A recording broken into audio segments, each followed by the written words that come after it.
മുഹമ്മദ് മുസ്തഫ സല്ലല്ലാഹു അലൈഹി വസല്ലമയുടെ ചാരത്ത് വന്നിട്ട് ഒരു സഹാബി പറഞ്ഞു, യാ റസൂലല്ലാഹ്, ഞാനൊരു പെണ്ണിനെ അറിയാതെ ചുംബിച്ചു പോയി നബിയേ, അറിയാതെ ഞാനൊന്ന് ചുംബിച്ചു പോയി നബിയേ.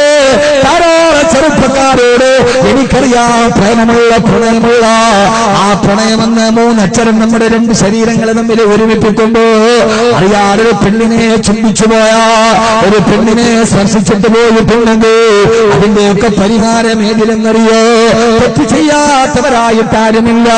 പ്രണയമെന്ന മൂന്നക്ഷരം കാമമെന്ന രണ്ടക്ഷരവുമായി ചേർത്ത് വെച്ചിട്ട് സ്നേഹിച്ച പെണ്ണിനെ കിടപ്പറയിൽ കൊണ്ടുപോയി എല്ലാം കവർന്നെടുത്തിട്ടത് പിന്നെ ഷൂട്ട് ചെയ്ത വീഡിയോ ക്യാമറയിലൂടെ അന്യനെ രസിക്കാൻ ഫേസ്ബുക്കിൽ പോസ്റ്റ് ചെയ്യുന്ന പെണ്ണിന്റെ ചാരിത്രത്തെ കവർന്നെടുക്കുന്ന പെണ്ണാണ് പറ്റിക്കപ്പെടേണ്ടത്.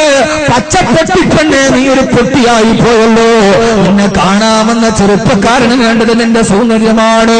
കൊയിലാണ്ടിക്കടുത്ത് കല്യാണ പന്തലിൽ നിന്ന് വരൻ വരുന്നതിന് 1 മണിക്കൂർ മുമ്പ് ഇറങ്ങിപ്പോയ പെണ്ണ്, കല്യാണത്തിന്റെ സ്വർണ്ണാഭരണവുമായി ഇറങ്ങിപ്പോയ പെണ്ണ്, കേരളം ചർച്ച ചെയ്ത പെണ്ണ്.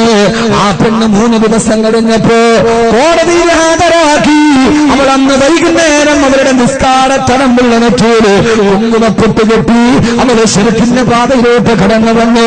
3-ാമത്തെ ദിവസം കോടതിയിൽ ഹാജരാക്കിയപ്പോ സ്വർണ്ണാഭരണങ്ങൾ തിരിച്ചു കൊടുത്തപ്പോ സ്വർണ്ണമില്ലാതെ വന്ന പെണ്ണിനെ ഉപേക്ഷിച്ചു പോയി.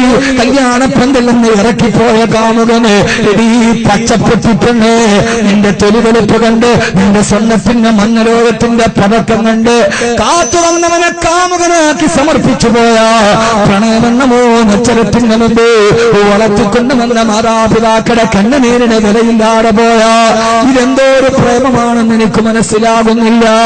ഒരു ജന്മത്തിന്റെ മുഴുവൻ കടപ്പാടുകളും ഇന്നലെ കണ്ട ചിരിയുടെ മുകളിൽ ഒളിപ്പിച്ചു പോകുന്ന അഭിനവകാര പ്രേമത്തിനോട് ഇതിനു മുമ്പ് പ്രണയമുണ്ടായിട്ടുണ്ട് മക്കളെ.